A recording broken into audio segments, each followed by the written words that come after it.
Ooh, it's cold. Alright, I'm in my car with my heat on, guys. It's cold. Brr. Normally I don't broadcast here on Sunday, but we had some good news today I want to share with you. Let me share this with other people real quick. I got some really good news this morning. I helped a family. They were really concerned about the fact that her kiddo was kids had been taken in the past from CPS, and they didn't know what they were going to do to keep DSS or DFS or CPS, whatever they call it in your state, from coming in and taking her newborn baby. Okay? So this family came to me and asked me what they could do. Normally I tell them I'm not a lawyer, but if it were me, this is what I would do. So I told them what to do. I told them to find somebody in the family or somebody they knew that's close, either in their church or if they didn't have a family member that could step up, kinship or something. But for the mom and dad to sign their rights over as guardianship to a family in their church or to a kinship before the baby is born. Okay, you have to do this before the baby is born. Okay, you cannot wait until after the baby is born. Hey guys, you cannot wait. You have to do it before the baby is born. Okay? And so these parents knew that CPS would come in and take their baby at the hospital. So what they did is, a couple weeks before, they came to me, asked me what they could do because they didn't want DFS to take their child away, knowing that they would not be allowed to keep it. So they got somebody who would step up, and they get guardianship for 5 years, and then after 5 years they can go in for adoption. Parents knew that they would be able to be a part of the child's life if this person took guardianship of their child. So another child spared from DFS. DFS came in just like they expected to come take the child away from the parents, because of course the hospital has the hotline when a baby's born. That is like that. And DFS came in to take custody of the child. Couldn't take custody of the child. Why? Because the parents had already taken care of it. Parents had already decided what they were going to do before the baby was born.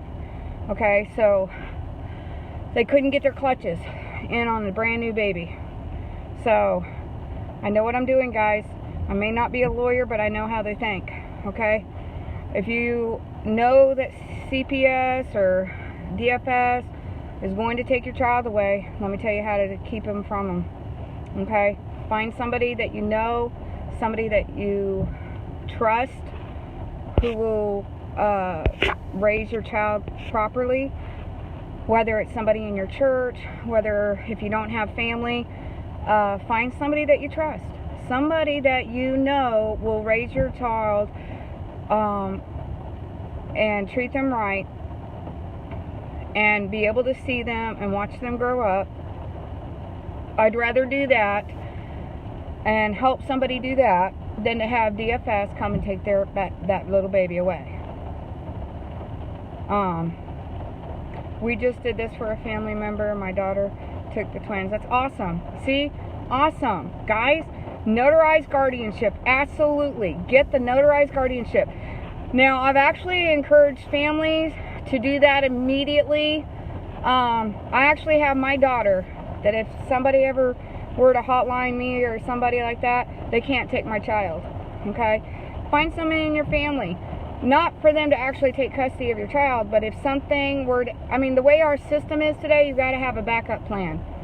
It's just the way it is, guys, because CPS is so corrupt, okay?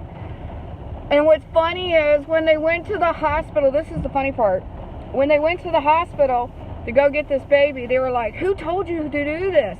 Who gave you permission to do this? They wanted my name, they wanted my number, and they weren't used to that. They were like, how did you know to do this?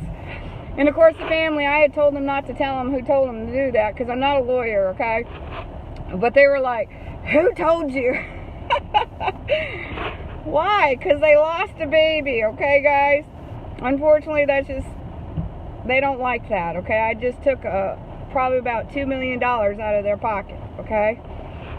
And Thing is, guys, this baby's going to grow up without DFS and these foster homes and having to go to home until they medicated it, tried to change its sex. I mean, there's all crazy stuff that they do, okay? Problem is, guys, we need to start stepping up and saying enough is enough. Get ahead of the game. With DFS, you have to get ahead of the game, okay? They tell you to do a drug stop, pull your pants down, say, where's the cup, okay? If you're not doing drugs, take the test right then and there and say, get out of my house. You don't get to take my kid, okay? This thing about they're infringing on your rights, your constitutional rights, blah, blah, blah. I've never done a drug in my life, ever. Never. God's honest truth. Even when I was in high school, never smoked a joint, never nothing, okay? You're right. I don't know what it's like to be addicted to something. You're absolutely right. I don't. Not a substance. I do not know, okay? Yes, allow for emergency medical care too if ever needed. Migraines are... Yeah, see, that's exactly right. Medical, absolutely. I think... I can't see it. I think it says Linda. Absolutely right. I always have a backup plan. Families, you need a backup plan. Even if you've never been hotlined before, have a backup plan. Plan A, plan B. Okay? Always, always, always, always. Okay? Always have a backup plan. Don't be one of those families that think it'll never happen to me. Because when they show up at your door, absolutely the fear in your heart, the, oh my God, who hotlined me, you know, and they say that they don't have to tell you, that's against your constitutional right. If somebody's going to accuse you of something, you have the right to know who accused you. Because especially if it's false allegations, you have the right to know that. Even a mandate reporter has to tell them that they're reporting. So that's BS when they tell you they can't tell you who told them. So, thing is, guys, I'm not a lawyer. You're right, I'm not. But I do know how they think.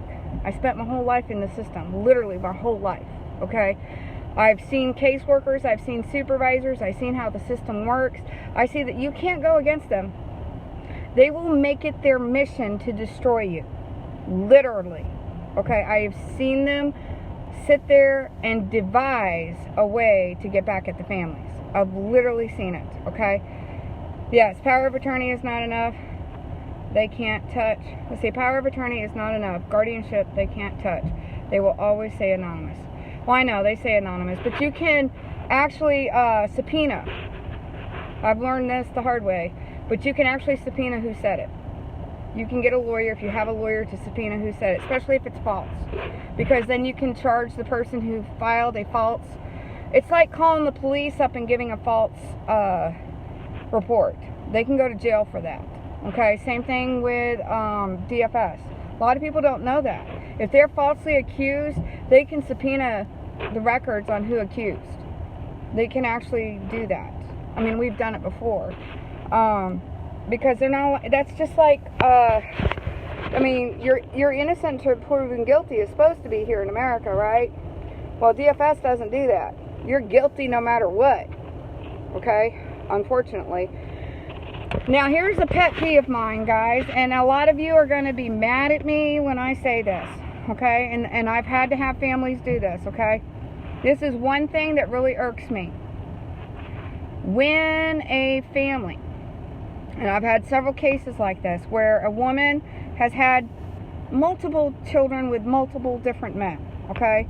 And she's with a new boyfriend, she gets hotlined, and they tell her she has to leave that boyfriend or he has to get drug tested before they allow the child to stay in the home. And the boyfriend sits there and goes, I don't have to do anything. If I was that mom, I'd be like, you had better do what they tell you to do or you're out. But no, you don't see them doing that. They defend the boyfriend, right, who's not even the child's father. Okay, they defend the boyfriend till they're fuming at the mouth. How dare you demand he do anything? Well, if he's going to be in your life, okay, your children go first. If he doesn't love you enough to do what it takes for you to get your kids back, boot him out. Okay? It's unacceptable. I'm sorry, but if he truly loves you, he would A, take the drug test. If he's not doing drugs, there shouldn't be a problem. You can't do drugs and raise children, sorry. And I know a lot of people get mad at me when I say that. I've seen it destroy lives. Literally, I've seen babies get raped. I've seen babies get hurt, broken bones. One kiddo almost had his arm ripped off because the parents were so high on drugs that, I mean, it's just horrible, horrible, guys. I'm sorry. I cannot, in any good conscience, allow or even think a parent can parent well with being on drugs. It alters your mind. You're not safe for your child. I'm sorry. I just don't see it, okay? There's nothing that's going to convince me that if you do drugs that you can raise children. I'm sorry. I've seen the worst of the worst, and you can't convince me otherwise, okay? So this thing, well, you don't know what it's like to be an addict. Then go get yourself clean. Give your kids over to your grandparents or somebody that you trust and get yourself clean, okay? Plain and simple. Okay, I do know addiction is a choice. You started out with a choice of doing those drugs, and then you allowed yourself to be addicted. So get off the drugs. Go do what it takes to get off the drugs, okay? But today we were able to spare a child getting put into CPS custody because the parents planned ahead of time, okay? You got to outsmart DFS. You got to outsmart CPS. You have to know how the system works, okay?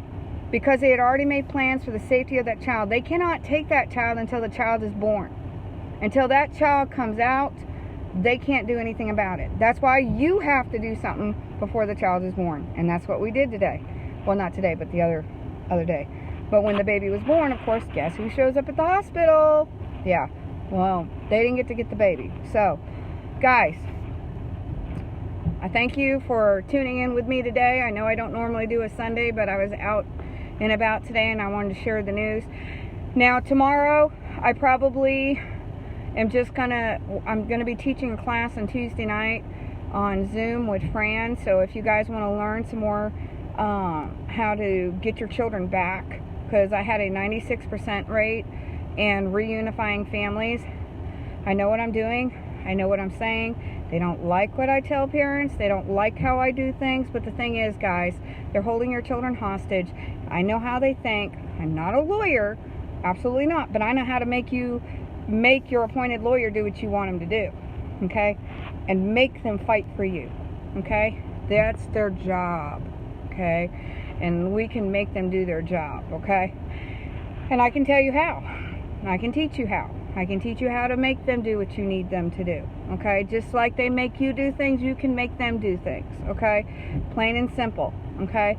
And prayer that you get a good judge, because that's how we fight, okay? Now, here in the state of Missouri where I worked, we had some really good judges. I only had one that I kind of questioned every now and then, but other than that, I had some really good judges. I had some good caseworkers. Some really good caseworkers. The ones that were really good always got fired or let go, okay? But we had awesome foster parents. We had not so good foster parents. I actually shut down 5 foster homes and a group home, okay? I wasn't afraid to stand up and do what's right, okay? Thing is, guys, I'm trying to help. That's all I'm trying to do, okay? So, pray for me. Pray for my family. I have beautiful family.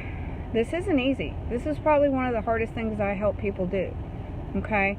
And a lot of people can't pay me, which is fine. I do this no matter what, okay? Because I do this for the kids that are in the system, like I was a kid in the system. I didn't have a voice, okay? If you're able to buy one of my books, They Meant It for Evil, but God Meant It for Good, on Amazon or one of my Facebook pages, please do. Help me, help other people, help families, okay, guys? Just really pray.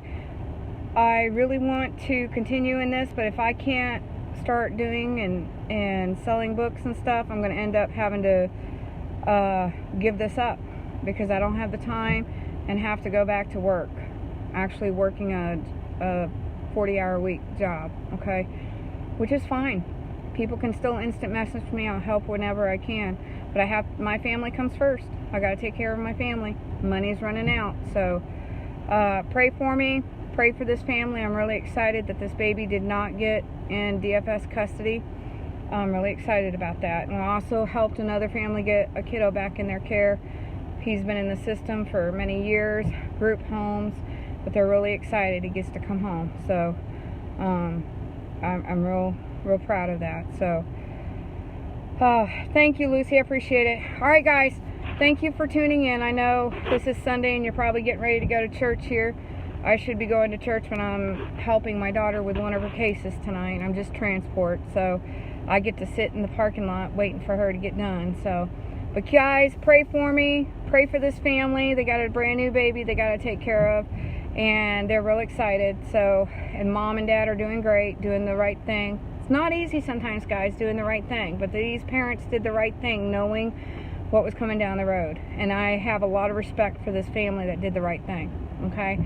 Sometimes doing the right thing is not easy, okay? But encouraging people to do the right thing is where we need to go, okay? All right, God bless.